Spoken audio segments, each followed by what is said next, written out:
겉으로 단아해, 멀쩡해, 개념 있어 보여. 결혼하고 나서야 알게 되는 정보들이 있어요. 그래서 30대 남자들이 제일 무서워하고 거른다는 여자들이 있는데 그 여자가 누군지 알아요? PD님들, 여자들이 크게 오해하는 것 중에 하나가 뭔지 알아요? 예쁘면 남자들이 다 좋아할 거라는 거. 맨날 말하시나요, 대표님? 맞아. 근데 이거는 연애 초반의 얘기인 거고 결혼 상대로 딱 들어가잖아? 남자들의 눈이 확 달라져요. 무슨 말이냐면 연애할 때는 예쁘다, 설렌다 이게 먼저 와. 근데 결혼 얘기로 넘어가잖아? 질문이 바뀝니다. 어떻게 볼게요? 이 여자랑 살면 내 인생이 좀 편할까? 여자들도 남자 볼 때 그렇잖아요. 잘생겼다고 결혼해요? 그렇지 않잖아. 직업 보죠, 연봉 보죠, 차 보죠. 부모님도 성격 다 보잖아. 이 남자가 나를 얼마나 안정적으로 데려가 줄 수 있는지 남자도 요새는 똑같이 봐요. 다만 보는 방향이 조금 다를 뿐입니다. 결혼을 할 때 여자는요 남자의 조건을 먼저 보는데 남자는 뭘 보는 줄 알아? 여자의 리스크를 먼저 봐요. 이 여자랑 결혼하면 내 인생이 안정이 될까? 아니면 돈, 감정, 가족, 과거 이 문제가 계속 털릴까? 그래서 남자들도요 예뻐도 조용히 거르는 여자가 있어요. 근데 대놓고 말 안 해. 근데 속으로는 계산을 다 끝냈어요. 얘는 연애는 괜찮지만 결혼은 아니다. 오늘은요 예쁜데도 결혼만 할 때 되면 남자들이 거르는 여자의 특징 4가지에 대해서 한번 이야기해 볼게요. 첫 번째입니다. 예쁨 리스크입니다. 예쁘면 다 되는 줄 아는 여자. 예쁜 여자는 당연히 남자가 좋아해요. 근데 진짜 리스크는 따로 있어요. 예쁘면요 어릴 때부터 아무래도 피드백을 덜 받아요. 말투가 세도 어때? 솔직하네. 기준이 높아도 자존감이 있다. 기분을 좀 남자들이 맞춰줘야 되잖아. 그러니까 어때? 예쁘니까 그럴 수 있지. 솔직히 남자들 그렇잖아. 이쁘면 다 봐주잖아. 다 용서가 되죠. 봐봐. 그래서 남자들이 알아서 참고 기분 맞춰주고 넘어가주는 게 분명히 있단 말이죠. 그러다 보니 나는 모를 수 있어. 내가 까다로운 건지, 내가 고마움을 모르는 건지, 내가 사람을 피곤하게 하는 타입인지. 왜냐면 남자들이 그걸 지적하기에는 이미 다 나한테 맞춰줬거든. 그렇다고 꼭 예쁜 게 문제가 되는 거예요? 예쁜 게 문제가 아니라 예쁨 때문에 잘못된 게 교정이 안 된 게 문제인 거죠. 20대 예쁘면 프리패스예요. 묻고 따지지도 않죠. 근데 결혼 시장에서는요 프리패스가 안 통해. 결혼은 같이 사는 거잖아. 그래서 질문을 남자가 바꾸게 되는 거죠. 예쁘다가 아니라 같이 살 수 있나? 설렌다가 아니라 내가 얘를 평생 맞출 수 있을까? 그래서 30대 남자들이 제일 무서워하고 거른다는 여자들이 있는데 그 여자가 누군지 알아요? 한방 언니한테 가면 결혼할 수 있나요? 물론이죠. 1대1로 꼼꼼하게 관리해주고 철저하게 객관화를 할 수 있는 피드백을 주고 매니저가 딱 달라붙어서 어떻게 해야 할지 컨설팅해주는 전문가를 찾아오세요. 한방 언니가 함께 고민하고 도와드리겠습니다. 바로 30대의 예쁜 노처녀입니다. 말이 좀 세요? 근데 맞잖아. 현장에서 이 말이 괜히 나온 게 아니라니까요. 예쁜데 아직 결혼을 안 했다. 남자 입장에서는 설레이면서도 왜 결혼을 안 했을까? 눈이 높은 거는 아닐까? 피드백을 한 번도 받지 않고 산 타입 아닐까? 이런 생각 하잖아. 제가 하고 싶은 말은 남자가 예쁜 여자를 싫어한다는 게 아니에요. 예쁜 거를 앓고 예쁨을 권리로 쓰는 여자를 싫어한다는 거지. 난 예쁜데 고마워해야 돼? 당연한 거 아니야? 이 정도 현실감은 없어도 되잖아. 라면서 퉁치려는 순간 리스크가 되는 겁니다. 두 번째입니다. 내로남불 리스크입니다. 쉽게 말하면 이거예요. 내가 조건 보는 건 매우 현실적인 거고 남자가 조건 보면 계산적인 놈 이러는 거야. 여우 같다. 너무 여우 같아.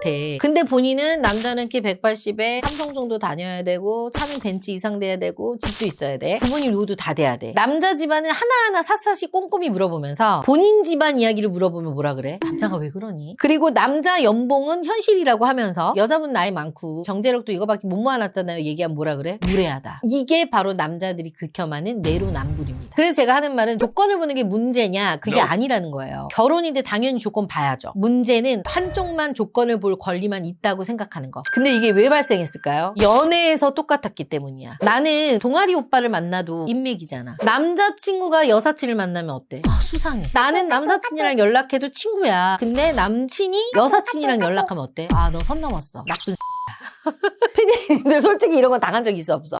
진짜 이거는 남자는 다 당해봤을 건데 숨 막힙니다. 맞아. 남자들이 여자한테 정 떨어지는 거 한순간이에요. 언제냐? 규칙이 공평하지 않을 때예요. 내가 하면 사랑이고 너가 하면 문제라는 식의 태도. 이러면 남자는 속으로 조용히 생각하죠.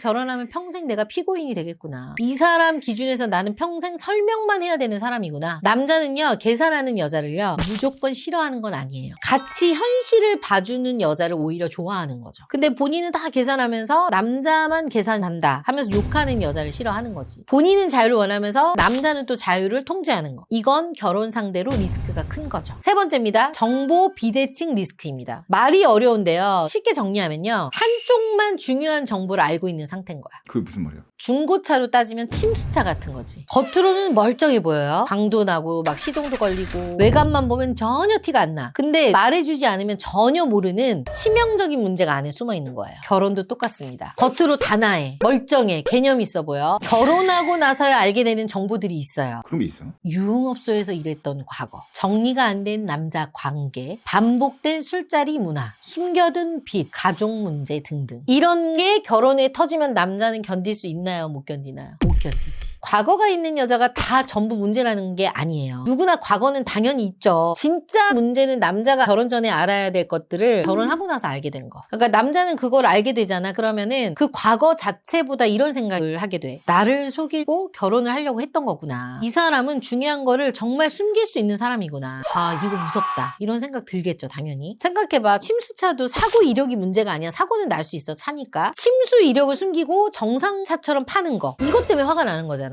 결혼도 똑같다는 거예요. 알고 선택하는 것과 모르고 떠안는 느낌은 완전 다른 거죠. 그럼 대표님 또 여기서 궁금한 게 그럼 과거를 다 말해야 된다는 거예요? 다 고해성사를 하라는 건 아닙니다. 근데 결혼 후에 상대한테 영향을 줄 수 있는 건 말을 해줘야지. 그 대표적인 게 뭐냐면 돈 문제 숨길 수 없죠. 가족 문제 숨길 수 없죠. 건강 문제 숨길 수 없잖아. 이런 것들은 솔직히 좀 언지를 줬어야죠. 한마디로 어떤 태도냐면 과거를 지우고 들어오는 태도입니다. 과거 지울 수 있어요, 없어요? 못 지우잖아. 그런 거 있잖아. 내가 진짜 나쁜 짓 하고 망나니처럼 살았던 그 과거들을 숨기고 살면 모를 거라고 생각하잖아. 근데 그렇지 않잖아요. 뭐 유명인들도 보면은 꼭 그 안 좋은 일 했으면 드러나잖아. 마지막 네 번째입니다. 매물화 리스크입니다. 쉽게 말하면 남자 임장녀.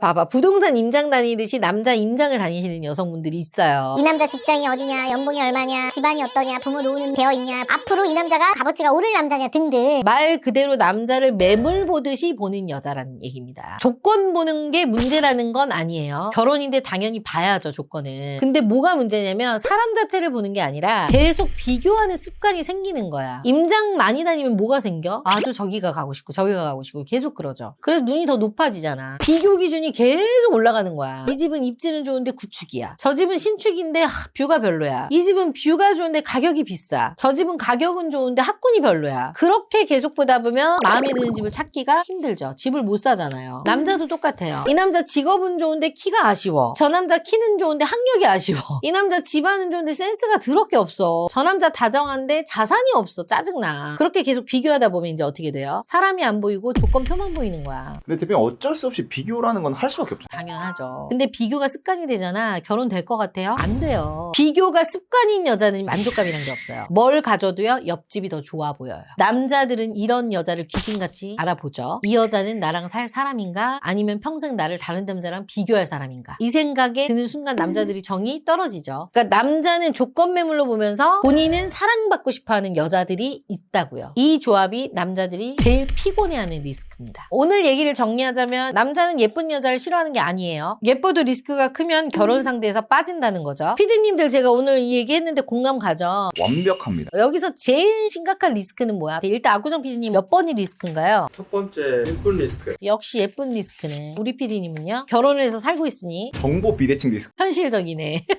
이렇게 다 남자들마다 리스크를 생각하는 게 다른데 여러분들은 어떤 리스크가 가장 크다고 생각하는지 궁금해요. 댓글로 남겨주시면 저희가 재밌게 참고하겠습니다. 오늘 영상도 좋았다면 좋아요, 구독하기 눌러주시고요. 더 자세한 내용을 상담받고 싶으신 분들은 밑에 링크를 클릭하셔서 신청해주세요. 빠르게 연락드리겠습니다.